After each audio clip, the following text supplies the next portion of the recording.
25শে December অর্থাৎ বড়দিনের দিন আমরা পার্ক স্ট্রিটে দেখেছিলাম প্রচুর মানুষ ভিড় করেছিলেন, নিরাপত্তা ছিল আঁটোসাঁটো। আজ বছরের শেষ দিনে প্রচুর মানুষ, তারাও ভিড় করবেন পার্ক স্ট্রিটে। পার্ক স্ট্রিটের নিরাপত্তায় কি কি মোতায়েন থাকছে?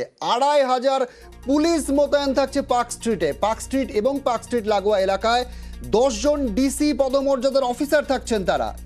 অমিত আমাকে আরো বিস্তারিত বলবে। অমিত, 25শে ডিসেম্বরের যে নিরাপত্তা, সেই নিরাপত্তার কি কোনো বদল ঘটছে আজ?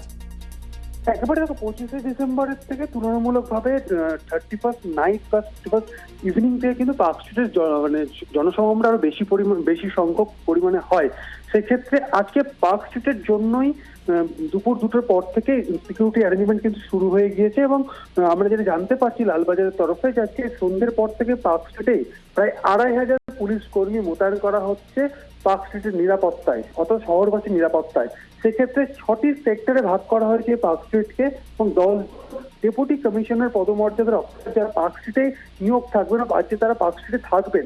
এছাড়া অ্যাসিস্ট্যান্ট কমিশনার র্যাঙ্কের officer, inspector, sub inspector, constable, এই মিলিয়ে প্রায় 2500-এর বেশি পুলিশ কর্মী পার্ক স্ট্রিটের নজরদারি থাকে।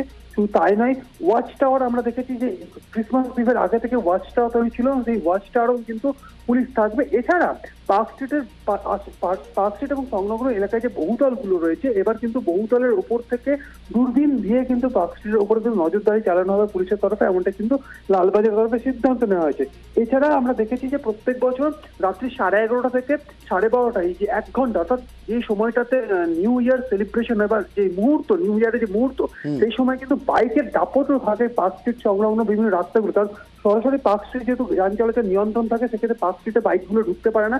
সেক্ষেত্রে পার্ক স্ট্রিট সংলগ্ন অর্থাৎ ময়দান এবং ময়দান চত্বরে যে রাস্তাগুলি থাকে সেখানে কিন্তু বাইক রাইডিং হয়। সেই বিষয়টা কিন্তু এবার জোর দেওয়া হচ্ছে, এই ধরনের কোনো ঘটনা না ঘটে। সেক্ষেত্রে নাকা চেকিং করা হবে বা নাকা তল্লাশি চালানো হবে। এছাড়া মল্লিক বাজার থেকে টুয়ার্ড মৌলালি পর্যন্ত, অন্যদিকে বউবাজার, অর্থাৎ একেবারে নিরাপত্তার আঁটোসাঁটো রয়েছে। অমিত, ধন্যবাদ। পার্ক স্ট্রিটের নিরাপত্তায় প্রায় 2500 পুলিশ মোতায়েন রয়েছে এবং বিশেষ করে 11:30 থেকে 12:30 এই 1 ঘন্টায় অতিরিক্ত পুলিশ বাহিনী মোতায়েন থাকবে। কারোর পাশাপাশি বাইক বাহিনীর দাপট যাতে না দেখাতে পারে সেই বিষয়টিও খেয়াল রাখা হচ্ছে কলকাতা পুলিশের তরফে।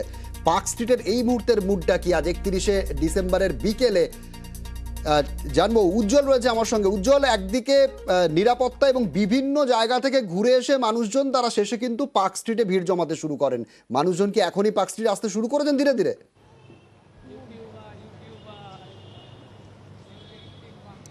দেখো, পার্ক স্ট্রিটে এখন বলতে যে প্রস্তুতি, সেই প্রস্তুতি চলছে। যেরকম অমিত বলছিল যে অবশ্যই নিরাপত্তার দিকটা খুবই গুরুত্বপূর্ণ, তার কারণ এখানে যেটা হয় যে রাতের দিকে জয় রাইডটা প্রচণ্ড পরিমাণে বেড়ে যায়। অর্থাৎ পার্ক স্ট্রিট থেকে মল্লিক বাজার পর্যন্ত যে জয় রাইডটা হয়, সেই জয় রাইডে কিন্তু প্রচণ্ড বাইকের গতি থাকে, যে কোনো মুহূর্তে দুর্ঘটনার একটা আশঙ্কা থাকে, সেটাতে না হয় তার জন্য বিশেষ ব্যবস্থা থাকছে। এবং দ্বিতীয় যে বিষয়, যেভাবে দুপার থেকে, অর্থাৎ পার্ক স্ট্রিটের দুপাশ থেকে যেরকম স্রোতের মতন মানুষ যেতে থাকে, সেক্ষেত্রে একটা অবশ্যই পুলিশের নজরদারি থাকাটা খুবই গুরুত্বপূর্ণ। কারণ এখানে যে এত মানুষ থাকে, সেই জায়গায় দাঁড়িয়ে সাদা পোশাকের পুলিশ এবং এই জায়গাটা যাতে কোনো রকমের সমস্যা না হয় সেই দিকটা গুরুত্ব দিত। তার জন্য এখন যে প্রস্তুতি, সেই প্রস্তুতি চালানো হচ্ছে, সিসিটিভিগুলোতে গুরুত্ব দেওয়া হচ্ছে এবং যে এখানে যে রেস্তোরাঁগুলো আছে, সেই রেস্তোরাঁগুলোও কিন্তু সেই নজরদারির আওতায় রাখা হচ্ছে।